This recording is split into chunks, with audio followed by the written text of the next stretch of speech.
ಚೌಡಾಪುರ ಹೆದ್ದಾರಿಯಲ್ಲಿ ಕಬ್ಬು tractor lorry ಡಿಕ್ಕಿ 2 ಗಂಟೆ ಸಂಚಾರ ಸ್ಥಗಿತ, ಚಾಲಕ ಪರಾರಿ.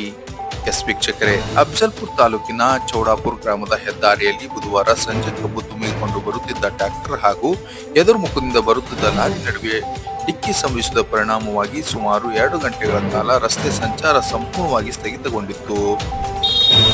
ಲಾರಿ ಚಾಲಕ ಅಪಘಾತದ ತಕ್ಷಣ ಸ್ಥಳದಿಂದ ಪರಾರಿಯಾಗಿದ್ದಾನೆ ಎಂದು ಸ್ಥಳೀಯರು ತಿಳಿಸಿದ್ದಾರೆ. ಘಟನೆ ಪರಿಣಾಮವಾಗಿ ಟ್ರ್ಯಾಕ್ಟರ್ ಹಾಗೂ ಲಾರಿ ಗಂಭೀರ ಹಾನಿಯಾಗಿದ್ದು, ರಸ್ತೆ ವಾಹನಗಳ ದಟ್ಟಣೆ ಉಂಟಾಯಿತು. ಅಪಘಾತದ ಸ್ಥಳಕ್ಕೆ ಆಗಮಿಸಿದ ಗ್ರಾಮಸ್ಥರು ಹೆದ್ದಾರಿ ಅತಿಯಾಗಿ ಸಣ್ಣದಿರುವುದು, ಆಗಾಗ ಲೋಡ್ ವಾಹನಗಳು ವೇಗ ಮೀರಿಸುವುದು, ಕಬ್ಬು ಸಾಗಿಸುವ ಟ್ರ್ಯಾಕ್ಟರ್ಗಳಲ್ಲಿ ಇಂಡಿಕೇಟರ್ಗಳು, ರಿಫ್ಲೆಕ್ಟರ್ಗಳ ಕೊರತೆ, ಹಾಗೆಯೇ ಹಲವು ವಾಹನಗಳಲ್ಲಿ ಅತಿಯಾದ ಡಿಜೆ ಸೌಂಡ್ ಸಿಸ್ಟಂಗಳ ಬಳಕೆ ಅಪಘಾತಗಳಿಗೆ ಕಾರಣವಾಗುತ್ತಿದೆ ಎಂದು ಆತಂಕ ವ್ಯಕ್ತಪಡಿಸಿದರು. ರಸ್ತೆ ಅಗಲೀಕರಣ ತ್ವರಿತ ಅಗತ್ಯ, ಇಲ್ಲದಿದ್ದರೆ ಇಂಥ ಅಪಘಾತಗಳು ಮುಂದುವರಿಯುತ್ತಲೇ ಇರುತ್ತವೆ. ಇಲಾಖೆ ಕಬ್ಬು ಸಾಗಾಣಿಕೆ ವಾಹನಗಳ ಮೇಲೆ ನಿಗಾ ಹೆಚ್ಚಿಸಬೇಕು ಎಂದು ಸ್ಥಳೀಯರು ಒತ್ತಾಯಿಸಿದ್ದಾರೆ. ವರದಿ ಇಮ್ರಾನ್ ಮನಿಯಾರ್, ಅಫಜಲ್ಪುರ.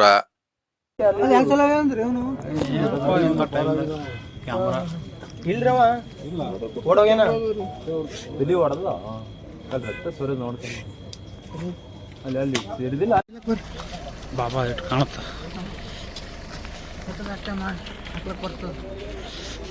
ಈ ಸಂದರ್ಭದಲ್ಲಿ ಮಾತನಾಡಿ ಬಿಡು ಅವನ ವಯಸ್ಸು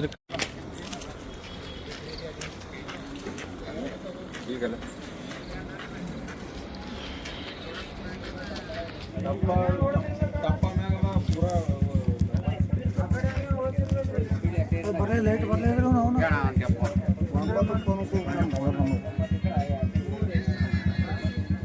ಊರಾಗಿದ್ದೀವಿ ರೀ